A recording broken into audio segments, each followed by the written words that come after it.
الحمد لله وكفى والصلاة والسلام على عباده الذين اصطفى أما بعد فأعوذ بالله من الشيطان الرجيم بسم الله الرحمن الرحيم قال الله تبارك وتعالى وما خلقت الجن والإنس إلا ليعبدون اللہ پاک پر دنیا کی مختلف مخلوقات وجود تراوستی دی او د هر یو مخلوق د خلقت او د پیدا کولو خپل خپل مقصدی د بعضی مقصد دا د انسان خدمت کولی او د چا مقصد چې کم دی دا اللہ پاک عبادت کولی اللہ پاک چې د خپل عبادت تپارا کم مخلوقات پیدا کړی دي نو هغې کې یو انسان دی او بل جن دی پیری دی چې دا بل اللہ پاک عبادت کوي او بیا په جنات او پیریانو کې اللہ پاک دی جن او دی انس دی انسان لا او دی جناتو لا د خپل محنت په قدر باندې ثمره ورکوي کم یو انسان یا کم یو جن چې د الله پاک څومره عبادت کړی د هغې په مقدار به د انسان او جناتو ته ثمره میلاویږي په دې وجه باندې انسان د ځان له ذهن کې دا خبره کیدي او دغه شان جنات دیو له هم پکار دی پرې خبر ځان پوه کی چې دنیا ته الله پاک تر خپل عبادت تپاره را لېږلی نو دنیا کې به راحت نه طلب کې بلکې په عباداتو کې به ځان ستړی کې نو کله چې تا په عبادت کې ځان ستړی کو نو ستا مستقل د دمې ځای چې دی نو بیا قبر او آخرت دی او کم یو انسان یا جن پیری چې د عباداتو نه ځان په دنیا کې دمه وساتو در الله پاک هغه احکامات سر ته ونه رسول کم چې الله په ده باندې لازم کړي او ځان لئی راحت چې کم دی دا د عباداتو نه په دنیا کې طلب کو نو بیا د دغه انسان او د دغه جن دغه انسان په قبر کې بیا راحت نشي موندی بلکې دی به هلته بیا ستړی او دې بیا په آخرت کې راحت نشي موندی هلته به بیا ستړی اوس دا یو خبره زده کړه مونږه چې دنیا کې په عباداتو باندې ستړی د ده مستقله دمه په قبر کې او آخرت کې را او دنیا کې ځان د عبادت نه دمه ساتل د ده ستوماني او ستړیوالی په قبر او په آخرت کې دی دنیا کې الله مختلف خلق پیدا کړي دي د بعضې خلکو ذهن ته الله دا خبره ورکوزه کړې وه چې زموږ دنیا ته د راتلو نه مستقل مقصد دا سره د الله عبادت دی نو کومو خلکو ذهن ته چې دا خبره ورکوزه شوه او دیو په خپل ګریوان کې سوچ وکړو چې دا خو موږ الله پاک دی یو اهم کار د پاره را لیږلی او بیا دې خبرې ته هم سوچ کړه وکړو چې الله تعالی انسان او جن خود خپل عبادت لپاره پیدا کړی دی او نور داسې زیات مخلوقات الله درې انسان د فایدې ورکولو دپاره پیدا کړي نو کم نور چې الله زما د پیدې دپاره پیدا کړی ده خو په خپله فایده ورکولو کې یو ذره هم کوتاهي ونه کړه دغه شان د کومه سپوږمۍ الله پاک د دې انسان د فایدې دپاره پیدا کړې وه نو دی خو په خپل کار کې هم ذره کوتاهي ونه کړه همدغه شان د الله پاک شپه او ورځ او هوا او نور داسې چې کوم دی په لکو خپل مخلوقات پیدا کړي د انسان د فایدې دپاره نو هغه خو انسان د په فایدې رسولو کې ذره هم کوتاهي ونه کړه خپله ډیوټي خو سر ته رسوي خو ماله هم پکار داري چې زه کله الله د خپل عبادت دپاره پیدا کړم زما د تخلیق مقصد دا نو بیا ماله هم پکار داري چې ما د الله تعالی دغه ډیوټي سر ته ورسوله او کوم ورونه رسوله نو کوم خلکو چې دې نقطې ته سوچ کړی دی هغه دنیا کې خپل ټیم انتهایی قیمتي ګڼلی دی. د دې انسان دا جسم دا دې انسان له الله پاک امانت ورکړی دی او تاسو ګورئ دنیا کې نظر وګرځوئ د یو مقصد د پاره یو کس یو مشیندري والی مثال په طور باندې د ځان لا یو گاڑی واغس چې پرې کې به زه سورلی وړم او پرې کې به په دې باندې به زه ټکسي کوم د خپل کور خرچه به پرې باندې زه پوره کوم او پرې گاڑی باندې 18 लाख روپۍ بند کی وس دا گاڑی دروس او پرې باندې کپڑا ور واچي دا چې کوم دی په یو ګیراج کې بند کی او دې ته مستقله تاله ولګئ یو میاشت دو میاشتې او یو کال مسلسل دا همیشه لپاره دغه ځای ولاړ دی نو خلک به خامخا درته و چې بېوقوفه د کوم مقصد دپاره دا مشیندري دا ستارې کور ته راغلی وه هغه مقصد خو تا د دې مشیندرۍ نه وانغس په دې باندې تا دومره پیسې بندي کړي څه لري هله دا چلوج دا چې څومره چلی نو دا ښه ازادیږي او قیمتي کېږي او څومره چې دا چلی نو ستا هغه مقصد دپاره چې تا اغستی و نو هغه مقصد به حاصلېږي همدغه شانتې الله پاک د انسان له د دې جسم دا مشیندري د انسان له امانت ورکړه او دای ته اغستی ان الله اشترى من المؤمنین انفسهم واموالهم بان لهم الجنه خو دې انسان له بیا د اغستو نه پس امانتي ورکړه چې دا مشیندري به ستا سره دا وچلوه په دې باندې کمایي وکړه په دې باندې د آخرت کرنسي نیکیانې چې کوم دی نو وګټه په دې باندې ځان له محنت وکړه جنت وګټه په دې باندې خپل رب چې کوم دی نو راضي کړه او د دغه جسم دا مشیندري تا راوسته او داسې چې کوم دی نو تا پرېښوده د کوم څیز دپاره الله تعالی دا امانتي درکړې او په هغې باندې تا خپل ځان له چې کوم دی نو څه ګټه حاصله نه کړه نو دا انسان هم هغسې بېوقوفه دی څنګه چې موږ دنیا کې ګورو چې انسان یو مشیندري واغسته او بیا یې دغه شان دې پرېښوده نو د دې انسان د جسم دا مشیندري الله چې د کوم مقصد دپاره د انسان له ورکړې ده هغه د دې دپاره چې دا انسان دا مشیندري دا ستړي کړي دا په عمل کې راولي د دې نه کار والي تر هغه وخته پورې چې تر څو پورې الله دا ستا نه واپس نه اغستی دا ستا سره اوس امانت ته او بیا دا خبر هم ذهن کې یاد ساتئ یو بل مثال زه پیش کوم شاید خبر ذهن ته ښه ورکوزه شي کله چې یو څیز ته چا نه عاریتن روالې دا پردی څیزونو د هغې نه خلک کار ډېر زیاتلي لکه مثال به موږ داسې ورکو کور کې چې کوم دی نو یو خاوند خپلې ښځې ته وي چې زه چېرته کې خادۍ له روان یم زما یوه جوړه جامه استري که چې زه هغه واغوندم چېرته ځم او دغه زنانه وراله د دې په کور کې خپل استري دی چې راوایغس د هغې تار شو کېدلی دی یا په هغې کې عیب راغلی دی دا استري ګرمیږي نه او دغې زنانه د ګاونډیانو کره ماشوم ولېږه چې لاړ شي یو استري ترې راوړی چې زه پې د خپل خاوند له یوه جوړه جامې استري کړم اوس تاسو وګورئ عموما هم دغه شانتې کېږي کله چې ګاونډي استري ورکړه نو دغه زنانه صرف د خپل خاوند دا جوړه نه استري کوي زموږ استري وران دی ولی چې د موقع نه فایده والم زر زر پې ځان له هم جوړه استري کړي خاوند له هم پې 3-4 جوړې استري کړي او دغه شان د ماشومانو جوړې هم پې استري کړي که دغه ټیم کې ترې ښځې ته ووایې چې یاره ته چې کوم دی نو لوښي وینځه یا ځای جارو کوئ دا به وروسته وشي خو استري مې راوړی اوس په ماشوم راولېږي واپس به ویځي وری چې زر زر تې کار والم نو په لږ ټیم کې د دې نه ډېر زیات کار والي ځکه دا یې د بل نه عاریتن راغستی دی همدغه شانتې الله پاک تعالی ستا را جسم عاریتن درکړی دی وستا سره څنګه چې استري ته ګوري چې دروازه کې ګاونډي ماشوم رالیږي او ډي رانه که نه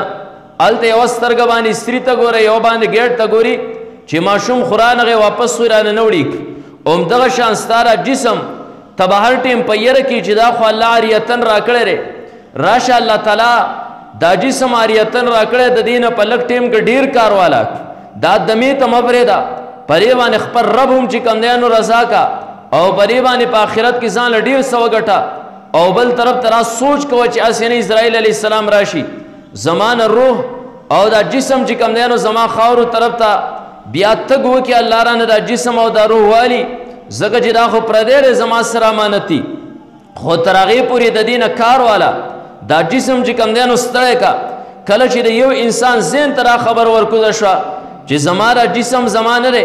څه وخت کې چې کوم دی زنانه و جلوس ایستلی زما جسم زما مرضي او بیا چې کله هغه زنانه چې کوم دی الله دا وبا چې کوم دی نو راوسته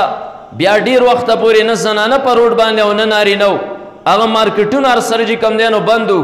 الله دې خلکو ته وښوه چې ستا جسم ستا مرضي نه ده دا جسم ما درکړی دی دا به هم زما په مرضي باندې چلیږي دی به زما د مرضي خلاف ته نه چلیږ بهر کیف خبره ما دا کوله چې جسم الله درکه نو موږ خو ګورو چې عاریتن یو شی راولو نو موږ په لږ ټیم کې د هغې نه ډېر کار والو همدغه شان که دا حقیقت زموږ ذهن ته ورکړ شو چې دا جسم الله موږ له راکړی عاریتن د څه وخته پورې وس دا پته نه لګي چې الله خپل قاصد اسرائیل کله رالیږي لکه ګاونډي دا پته نه لګي چې ماشوم کله په استري پسې درلیږي نو هېڅ پته نه لګي چې د الله تعالی اسرائیل څه ټیم چې کوم دی نو رالیږي په موږ پسې تر هغې پورې دا انسان دی خپل جسم نه چې کوم دی نو کار والي په دې باندې د آخرت کرنسي چې هغې ته نیکۍ وایي دا وګټي خپل رب چې کوم دی نو راضي کي او د هغې سره سره دی دومره اعمال وکړي چې دی جنت چې کوم دی نو ځان له وګټي نه مای د کمو خلکو ذهن ته چې دا خبره ورکوزه شوې ده هغو دنیا کې راحت له لته ورکړې ده وایي پرېږده دنیا کې به ځان ستړی کړو مشقت به برداشت کړو راحت به چې کوم دی نو قبر له وړو راحت به چې کوم دی نو آخرت له وړو یو بزرګ تېر شوی دی سر سقطي رحمت الله علیه هغه یو پیره راغی د طلباو ته پته را یو مشهور عالم چې کوم دی هغه علامه جرجاني رحمت الله علیه دا تېر شوی دی نو دی سر سقطي رحمت الله علیه چې بزرګ دی د جرجاني خواله راغی نو اوس دی ګوري سر سقطي ما چې وکتل دی لږ یاره ستوان خوري ستوان خوري نو ما ورته وی چې یاره تر ډېر عمر نه را ستوان خوري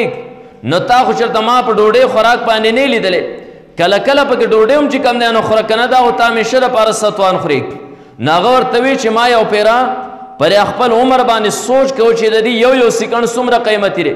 نو ما د هر یو څه اندازه لګولې ده په کم یو کار باندې چې ټیم کم راځي نو زه هم هغه کار اختیاروم چې نور ټیم عبادت له وباسم نو ما د دې هم اندازه ولګوله ما یو پیره چې کوم دی نو دا ستوانو خوړل او د هغې ټیم ما نوټ کو او بله پیره چې کوم دی نو ما ډوډۍ وخوړه د هغې ټیم مې نوټ کو چې د دواړو په خوراک باندې زه په څومره ټیم کې مړېږم نو ما چې کله ستوانو خوړل نو هغې کې ما ته دومره ټیم بچت راووته دومره زر یې زه موړ کړم چې د هغې نه پس چې د ډوډۍ کم اضافي ټیم و په هغې باندې راته نه په هغې کې ما 70 پیرې سبحان الله ووي نو دا 70 پیرې سبحان الله دا خو لوی غنیمت دی اوس د هغې نه پس چې کوم دی نو ما صرف ستوان خوراک چې کوم دی نو شروع کړي دي نور خوراکونه ما پرېښودي دي ځکه ما ته پکې دومره ټیم بچت کېږي چې په هغې کې 70 پیرې سبحان الله ویما نو کومو خلکو ته چې دا اندازه لګېدلې چې زمونږ د تخلیق مقصد سره الله مونږ دنیا تر سره پار را لیږلي او بیا په دې خبره باندې سوچ کړی دی چې هر یو څه چې الله زما دپاره پیدا کړی زما د فایدې دپاره هغه خپله ډیوټي سر ته وررسوي آیا ما هم ډیوټي سر ته وررسولې دا که نه ده او دې خبرې ته یې سوچ کړی دی چې دا جسم الله ما له د څه ټیم دپاره امانت را کړی دی الله تعالی اریتن را کړی دی راشه د دې نه ځان له کار والا دا چې کوم دی نو ستړی کا د دې نه چې کوم دی نو ځان له آخرت له چې کوم دی نو کمایي دا اختیار کا یو سړی دی تاله مشیندري درکړي دا واله د ورځې او د دې نه ځان له کار والا هغه سړی به بېوقوفی چې دا راولي او کیري بلکې هغه وایي چې دا له ماښامه پورې زما سره ده د دې نه ځان له څومره فایدې دا چې کوم دی نو حاصله کا په دې وجه باندې امام شافعي رحمت الله علیه امام شافعي رحمت الله علیه چې کوم دی دا د امام محمد رحمت الله علیه شاګرد دی امام محمد رحمت الله علیه چې دا د امام بني پر رحمت الله علیه شاګرد امام شافعي صاحب یو ورځ راغی امام محمد صاحب له وګوره چې خلکو دا زندگی چې قیمتي ګڼلې د هغو د دې زندګۍ نه څومره فایدې اخیستې دي یو یو سکنډ د هغو په نسبت باندې چې کوم دی نو څومره قیمتي و په کروړو باندې د خپلې زندګۍ یوه لمحه به هغو چې کوم دی نو نه خرج کوله نو امام شافعي راغی امام محمد رحمت الله علیه ته وی چې ستا نه یو کتاب ویل غواړم هغه ما پسې نور کسان راغلي وو زه چې د دې مدرسې نه درس ختم کم نو هغو ما ته وي چې پلاني ځای کې زموږ یو جومات دی هلته زموږ مدرسه ته راځي به هلته کې به درس ورکې نو زما سره وقت نه و ما چې دا خو ډېره اوږده لار ده نو هغو مشوره وکړه او ما یو سورلي واغسته ما ته چې دلته ته چوټي وکړې نو هلته درس له راځه او دا سورلي موږ تاله واغسته امام شافعي رحمت الله علیه ته وی چې زما سره دومره وقت نشته چې تا ته را کتاب ویم ځکه دلته چې زه چوټي وکړم هلته به بیا ځمه نو نیمه ورځ به بیا هلته لګي نو امام شافعي رحمت الله علیه ته وګوره ګوره زموږ غونته کې کسي ډېر قیمتي ټیم برباد کړي هغې خلکو سره چې د ټیم قدر وکړي امام شافعي رحمت الله علیه ورته وی داسې به وکړو دا ځای نه چې ته چوټي وکړې او دې سورلۍ ته ور وخېږي نبیا بتا بل زیت زیالته کې درس ورکې پرې لار چې د سورلې پر املا باندې ناست دی نو زبر هغه ټیم کې کتاب راوالم او زب چې رینو دی سر روان یم ځکه ستا سره په سورلې باندې خو کینم نه یا به مخکې کینم یا به شاته کینم که مخکې کینم نو را خو د دنیا ایس یو قانون نه دی چې شاګرد یې مخکې ناسي استاد یې شاته ناسي او که زه وروسته به تا پسې کینم نو ما د استاد نه شاته کتاب نیولی نو دا خو هم د دنیا قانون چېرته یو ځای کې هم نه دی چې استاد یې مخې ته ناسي او طالب دې پسې شاته کتاب نیولی شاګرد یې شاته کتاب نیولی خو ته پره پرې اس باندې ناسي نو ته به روانې او دویم ځای ته به درس لځي او زه به هم چې کوم دی د اس سره چې کوم دی نو دا روان یم ما به کتاب کولاو کړی نه هلته به ورسمه او بیا به هلته ناست یم ګیټ کې نو څه ټیم چې تر هغه ځای نه چوټي وکړې نو زه به بیا د هغه ځای نه ستا سره داسې روان شم په دې طریقې سره به زه خپل علم چې کوم دی نو دا حاصلومه نو د دغې خلکو سره د ټیم چې کوم دی نو قدر و چې الله دنیا ته انسان را لېږلی د دې انسان د تخلیق مقصد چې نو دا سره هغه د الله تعالی عبادت دی وما خلقت الجن والانس الا لیعبدون نو انسان دی په عباداتو باندې ځان ستړی کی او دنیا دی دا د دمي ځای چې کوم دی نو نه ګڼي د دمي ځای د قبر وګڼي او آخرت یې وګڼي کم یو انسان چې د عباداتو نه ځان دنیا کې دمه وساته نو دغه انسان بیا په قبر کې ستړی په آخرت کې به ستړی د دنیا لږه زندګي دا ستا په ستومانۍ او ستړیوالي کې بسر کیدی شي خو د آخرت اوږده زندګي چې کوم دی دا په ستړیوالي او ستومانۍ کې دا نشي بسر کیدی امام رازي رحمت الله علیه د انسان د فهم د پاره د آخرت زندگی چې کوم دی دا د دې انتها نشته د دې سره چاته را پته نه لګي را څومره د زندگی را خو امام رازي رحمت الله علیه د خلکو د ذهن د پاره د فهم د پاره چې کوم دی نو هغه داسې یو مثال ورکړی دی وایي که را تمام دنیا داسې یو وار میدان شي او د دې شړشمو نه وړه غونته کې دانه د غوښتو دانه هغه دانې یو سړی راوړی او په دې دنیا باندې راشه دا چې کوم دی نو ولګولی شي او اسمان طرف ته دا ور وخیږي او زر کاله پس یو مارغه راځي او یوه دانه ترې سر بوړي ممکنه ده چې یو ورځ هم هغه راشي چې دا تمام دنیا دا دانې چې کوم دی نو دا ختم شي خو د آخرت زندګي وره دا نه ختمیږي نو د دې دنیا زندګي په دې باندې مسلمان له پکار دی عباداتو کې ځان ستړی کړي دلته یې چې ځان ستړی که نه هلته کې به بیا دمی خو دلته یې که د عبادت نه ځان له راحت طلب کو عبادت باندې ځان ستړی نه که عباداتو ته یې شا کړه بیا قبر کې به ستړی آخرت کې چې کوم دی نو دا ستړی نمای کومو خلکو چې د دې احساس هغو ته چې دنیا ته زمونږ د رالېږلو مقصد سره هغو دنیا کې ځان ستومانۍ ته نه دي کتلي ځان یې د الله په عباداتو باندې ستړی کړی نبي علیه الصلاة والسلام یو پیره تهجد له راپاڅېد تهجد رسول الله مبارک چې کله وکړل د هغې نه پس نبي علیه الصلاة والسلام د سحر د بانګ نه پس جومات طرف ته روان شو کله چې نبی علیه الصلاة والسلام جومات طرف ته تک شروع کو د رسول الله مبارک بیبي را غالبا حضرت جویریه رضی الله تعالی عنها یا حضرت میمونه رضی الله تعالی عنها دې دواړو کې یوه ناست سره په مصلا باندې جنماز باندې ناست سره او دا چې کوم دی نو عبادت کوي نبی علیه الصلاة والسلام ښوولې ده رسول الله مبارک لاړ جومات ته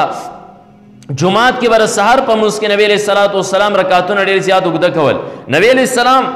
منځ وکړو فرض یې ادا کړل د هغې نه پس د نبی علیه الصلاة والسلام طریقه کار ده چې صحابو ته به یې رامخ که اکثر به یې تپوسونه کول چا خوب وغیره نه لیدلی د هغې به ورته تعبیر ایسته نور داسې خبرې به ورته کولې مجلس قایم شو رسول الله مبارک نه صحابه چاپیره کېناستل ناست مجلس قایم دی رسول الله مبارک هغه خپل ارشادات فرمایي صحابه چې کوم دی نو اوري دا ټیم د اشراق راغی د چاش ټیم چې کوم دی نو راغی نبی علیه الصلاة والسلام هغه ساخ منځ ومکه د هغې نه پس چې کله کور ته راغی کور ته چې کله راغی د نبی علیه الصلاة والسلام دا بیبي په جنماز باندې ناست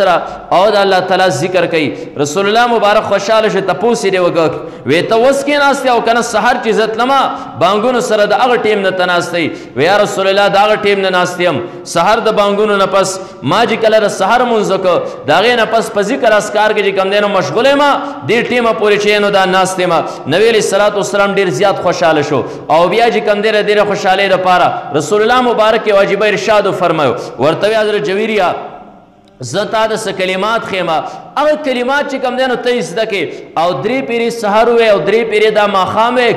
نو دا کم ټیم چې تا د الله تعالی عبادت وکړو سحر نه واله د تهجدو نه واله تر دې ټیمه پورې چې تا د الله عبادت کوم وکړه دې نه به ثواب چې نو دا ډېر زیات وي هغه درې یو څو کلمات یې درې پیرې وایه هغه ځان خوشحاله شوه ځکه صحابه او صحابیات دیو خو به پرې تمنا کې او دیو خو به د دې خبرې رس کو چې کم یو څیز کې به هغه اجر سیوای دیو خو ځان له آخرت اجرونه ګټل وی دا څه شی دی یا رسول الله ماته ضرور وایه نبی علیه الصلاة والسلام آسان الفاظ چې کوم دی نو خول سبحان الله وبحمده سبحان الله وبحمده عدد خلقه ورضا نفسه وزینت عرشه ومداد کلماته ودا الفاظ وایه سحر درې پیرې ماښام چې کوم دی نو درې پیرې سبحان الله وبحمده الله لره پاکی ده الله لره حمد دی څومره پاکی او څومره حمد عدد خلقه د الله د مخلوق په شمار باندې الله لره چې کوم دی نو حمد دی یعنی څومره چې الله تعالی مخلوقات دومره دغه دپاره حمد او پاکی رک ورضا نفسه د الله تعالی چې کوم دی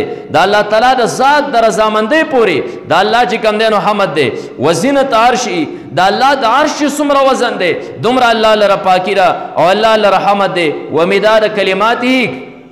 د الله کلمات او صفات چې په کومې صحیح باندې لیکل کی دا هغه سیاهی په مقدار باندې کوم دی الله تعالی لره حمد دی او ثنا ده وی درې پیرې دا سهار وایه درې ماښام وایه بهر کیف خبره ما دې پورې کوله چې حضرت جویری رضی الله تعالی تهجد نواله تر هغه ټیمه پورې ناسته وه ځکه دغې خلکو ته احساس و چې زمونږ دنیا ته د راتلو مقصد سره هم هغه مقصد د حاصلولو دپاره چې دی نو دیو به عبادت کول نو کوم یو انسان چې په عبادت باندې ځان دنیا کې ستړی کو د ده راحت قبر له لاړ د ده راحت آخرت له لاړ خو که چېرته دنیا کې دی راحت طلب که راحت چې کوم دی نو دا تا خوښ که عباداتو ترې شا کړه عباداتو باندې دې ځان ستړی نه که بیا قبر کې ستا دپاره دمه نشته آخرت کې چې کوم دی نو ستا دپاره دمه نشته نو داسې خلک چې د هغو سره احساس و امام ابو یوسف رحمت الله علیه کله کله الله تعالی د ائمو له داسې درجات ورکړو چې هر یو تقریر ته کې نو خامخا د دیو پکې څه نه څه واقعي او کله چې زه ائمو خبر وکم او بیا چې کوم دی نو زمونږ دا طلبا دا بیانات اکثر نیټ له ورکوي نو هغه خلک چې د ائمو دشمنان دي نو بیا د هغې نه لاندې ولیکي دا د ائمو باندې درو دي دا درو دي دا درو دي بار کیف الله مراتب دی له ورکړو امام ابو یوسف رحمت الله علیه په داسې حالت باندې پروت دی چې د زنکدن په حالت کې دی ول د زنکدن په حالت کې دی ټول عمر خو دې د دین دپاره چې کوم دی نو سعی کړی وه کوشش کړی و د الله په عباداتو باندې ځان ستړی کړی اوس په داسې ټیم کې دی چې د زنکدن حالت دی شاګردان ورسره ناست دي نو په دغه ټیم کې ده هم داسې اوس دغه ټیم کې دی مونځ ته نشي پاسېدی ځکه زنکدن ټیم دی او اخرنی چې کوم دی حالت دی په دغه ټیم کې بل څه عبادت نه کوي نو داسې ځان دیني مشغولتیا شروع کړه چې زما دا ساوم په دغه علم کې چې کوم دی نو وخېدي نو شاګرد ته وي ستا نه د مسلې تپوس کوم دا راته ووایه چې سړی شیطان ولي شیطان رمی دا چې کله کوي هلته کې شیطان ولي نو دا چې کوم دی راکبن صحیح ده او که ماشین صحیح ده په سورلۍ باندې ویشتل صحیح دي او که چېرته کې دا پیدل ویشتل صحیح دي نو شاګرد ورته وي چې په سورلۍ وي نه ورته وی چې په پیاده وي نه وی بعضې ځای کې په سورلۍ او بعضې ځای کې پیدل نو بیا شاګرد ته وی چې دا راته ووایه چې په سورلۍ سټې مشتل صحیح او پیدل سټې مشتل صحیح نو چې شاګرد نه دې مسلې تپوس وکړو شاګرد چې کله جواب ورکوو نو د نه سا چې کوم دی نو دا تللی علماو بیا خبره کوله چې یاره بله مسله ولې په دې ټیم کې ده نه چېړله دا د شیطان د ویشتو را مسله ده ولې وچېړله نو دا خو بزرګانو شیطان په داسې ټیم کې انسان ته راځي او انسان په داسې ټیم کې ګمراه کوي ګورې انسان ته رنګ رنګ خبرې کوي روایتو کې داسې راځي چې کله دا شیطان د مړ پلار په شکل کې راشي ورته وایي بچې د دنیا نه روانې او تا د پته و زه هم مسلمان هم دا منځونه مې کوله ما مې خدای یو دی او ما هم چې نبي علیه الصلاة والسلام اخرنی نبي دی خو ګوره ما ته را پته نه وه زه چې مړ شم وروسته راته پته ولګېږي چې دا یهودیت او نصرانیت او دا بت پرستي چې کوم دی نو اصل مذهب هغه خلک هلته مزې کوي او زه چې کوم دی نو وال خورم دا شیطان په داسې شکل کې راشي نو دی وایي که سره خو مې پلار دی د مور په شکل کې راشي نو دا تر هغه وخته پورې زموږ سره دښمني کوي نو علماو لیکلي چې امام ابو یوسف رحمت الله علیه اخرنی وخت کې د شاګرد سره د شیطان د ویشتو را تذکره چې نو دا وکړه شاید دغه ټیم کې راته دا احساس شوی د شیطان لیدلی چې د ټیم کې راغی نو د چې کوم دی نو د شیطان د ویشتو تذکره شاګردانو سره شروع کړه پرې باندې یرو بهر کیف کومو خلکو ته چې پته وي تر اخره پورې تر سا د وتلو پورې چې کوم دی نو ځان یې د الله تعالی په عباداتو کې ستړی کړی حضرت رابعه بصریه رحمت الله علیها دا چې کوم دی یوه زنانه دنیا کې تیره شوې ده او ډېره زیاته نیکه ډېره زیاته صالحه عباداتو ټوله زندګي چې کوم دی نو دا وقف کړې وه رابعه بصریه دې له به اکثر خلک راتلل دعاګانې به یې ترې غوښتې یو کس راغی چې زه ورشم او دا ماته دعا وکړي دا کس وایي زه رالم دا ماسپښین په مونځ باندې ولاړه ده ماسپښین مونځ انتهایي اوږد ډېر زیات اوږد ولاړه ده نو زه چې کوم دی نو ستړی شوم ما ځه اوس خو را ګورې که دومره زر مونځ وکړي نو زه کور ته لاړم نو څه وخت پس چې کله رالم نو دا نوافلو باندې لګیا ده نو بیا چې کوم دی نو لاړم بیا رالم ما شاید اوس دې ته فراغت حاصلي کله چې زه رالم د مازدیګر مونځ ډېر زیات اوږد مونځ نو زه واپس لاړم بیا رالم نو دا چې کوم دی سر یې ښکته کړی دی د الله تعالی ذکر اذکار کوي نو ما زه ماښام به راشم ماښام چې زه رالم نو دې د فرض مونځ نوافل شروع کړي تر ماسخوتنه پورې کله چې ماسخوتن داخلېده نو زه بیا لاړم ما زه وروسته به راشم کله چې زه رالم دې نه ماسخوتن مونځ کړی او د هغې نه پس یې د 2 رکعاتو نفلو نیت تړلی او دومره اوږد چې زه بلکل په ناسته ستړی شوم لاړم ما سبا به راشم سهار چې رالم نو د مونځ نه پس چې کوم دی نو دا ذکر اذکار ته لګېدلې ده او بیا د هغې نه پس چې کوم دی نو دا د اشراق مونځ بیا د هغې نه پس چې کوم دی نو د چاش مونځ کله چې سختي مونځ وکړ نو دغه ټیم کې شپه خو شوګیر شوې وه نو دې لږ غونته کې چې کوم دی نو دمه وکړه لږه غونته کې سترګې ورالې اوده شوه چې زه یو خس غونته کې دمه به وکړم بیا به د الله تعالی عبادت کوم یو خس یو څو منټه چې را کله اوده شوه نو فورا دې راسره خوب کې راټوپ کړل او د رب نه دعا وکړه چې اللهم انی اعوذ بک من عین لا تشبع من النوم خدای پاک زه ستا نه د هغې سترګو پناه غواړم کومې سترګې چې په خوب باندې نه مړېږي بیا را پاسې را او بیا چې کوم دی نو اودس وکړو مصلا باندې بیا کېناسته او دا ګورې خبره ذهن کې یاره ساتئ هر یو څه خوند چې یو انسان والي دی بیا د هغې نه نشي قلارېدی د الله د عباداتو خون او مزه چې کله تا وسکله نو بیا به تاله په جنماز باندې داسې سکون میلاویږي لکه ماشوم ته چې د خپلې مور په غېږه کې کوم سکون میلاویږي دغه ماشومې خلک یې والي دی دکان ته ومیسي یو شی بل شی ورلوالي خو د بل چا سره دا ماشوم نه غلی کوي همدغه موري ځان له خپل جامې ګنډي او نور کارونه کوي خو چې غېږې ته واچي دی ماشوم ته سکوني همدغه شانتې کوم یو انسان چې د الله د عبادت خوند واغسته ده ته په جنماز باندې ده ته په جومات باندې ده ته په مصله باندې هغه سکون میلاویږي لکه څنګه چې ماشوم ته دغه شان سکون چې کوم دی نو د مور په غېږ کې میلاویږي بهر کیف خبره مادي پر راغستې وه چې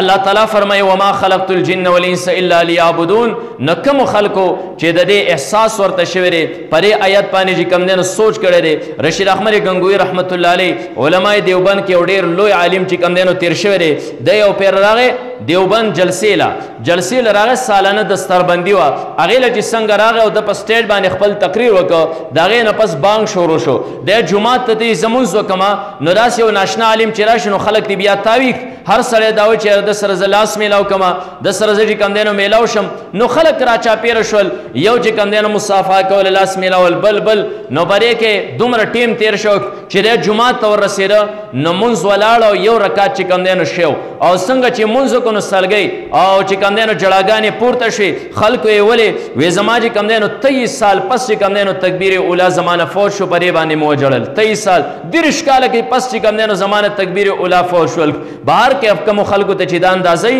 چې الله دنیا ته موږ د سره پار را لېږلي دنیا ټیم خو بس سر کېږي تېرېږي روان دی مثال یې د واورې دی دغه واوره که تا شربت ته ور واچوله اوبو ته ور واچوله نه هم چې کوم دی نو قیمتي دې کړه که نه یې روانه ده هسې درنه ولې کېږي ژوند د انسان چې کوم دی نو هسې هم تېرېږي وختې ما سره یو ملګري رابطه وکړه نو هسې خبرې کوله روجې پورې روژه څنګه تېره شوه ما ډېر د مزو روژه وه وی ډېره خوندور روژه وه موږ یو ملګری را سره و نو موږ ډېر زیات صفات وکړل چېر زبردست روژه وه دا وه هغه وه خو ما وی اخر کې د ملګري ته بیا یو خبره وکړه نو ډایرکټ د هغه په سترګو کې اوښې رالې ما یې څه خبرې دې ورته وکړه وی موږ د روژې تعریف کوو چې ډېره یخه وه بارانونه و پکې کار پکې ټک نه و خو ما ورته ویل چې یاره زما ګیره هم سپینه شوې او ستا ګیره هم سپینه شوې ده دا رقم د هړ دا روژې چې موږ ونې که نه دا زما او ستا په زندګۍ بیا نه راځي کله چې د هړ روژه راشي دا ماشومان به یې نسي داسې یو دور به راځي خو ما او تا به دغې خاور کې ګورې پراته یو دا بس یو هړ و بس تېر شو خبره ختمه شو بیا به نه راځي دې خبرې سره ډېر زیات پریشانه شو نو زموږ زندګي روانه ده ما درته وی چې د دې مثال چې کوم دی د ګاونډي د استري دی چې څه ټیمې په تا پسې ماشوم راولېږه ستا نه به یې وړي پردی دی تر هغې پورې د دې نه کار واله کپړې به استري کا دا جسم ستا سره د الله د طرفه امانت دی د دې نه چې کوم دی نو کار واله هېڅ پته نه لګي الله څه ټیم خپل قاصد رالېږي ستا نه روح چې کوم دی نو دا وړي دا جسم کله ستا خاورو ته چې کوم دی نو دا غورځېږي تر هغې پورې انسان له پکارداري وما خلقت الجن والانس الا لیعبدون باندې د عمل وکړي او خپل مقصد چې کوم دی نو دی وپېژني زه دنیا تر سره پار راغلی یم الله دې د دې خبرې احساس او ادراک زموږ په ذهنونو کې پیدا کړي الله دې زموږ د دې جسم نه په صحیح معنو کې چې کوم دی خپل عبادت کار والي واخر دعوانا الحمد لله رب العالمین محترمو اوریدونکو زموږ د چینل سبسکرایب کړئ او د غنټۍ د نشان سره هم دباو کړئ چې زموږ د نوي بیانونو اطلاع تاسو ته درکړي.